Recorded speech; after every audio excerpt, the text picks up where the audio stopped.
નમસ્કાર, સ્વાગત છે મંતવ્ય ન્યૂઝમાં. આપની સાથે હું છું દીપિકા. સમાચારની શરૂઆતમાં હાલ મહત્વપૂર્ણ સમાચાર. તો અમરેલીના રાજુલા પંથકમાં કમોસમી વરસાદનું આગમન થયું છે.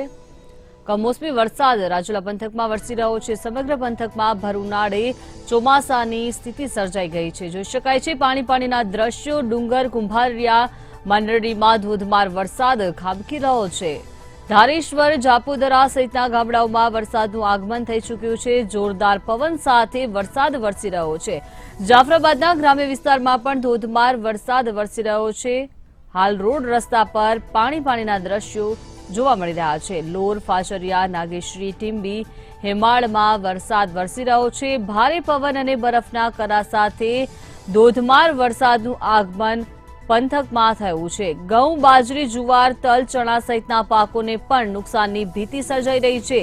જગતનો તાત હાલ ચિંતામાં મુકાઈ ગયો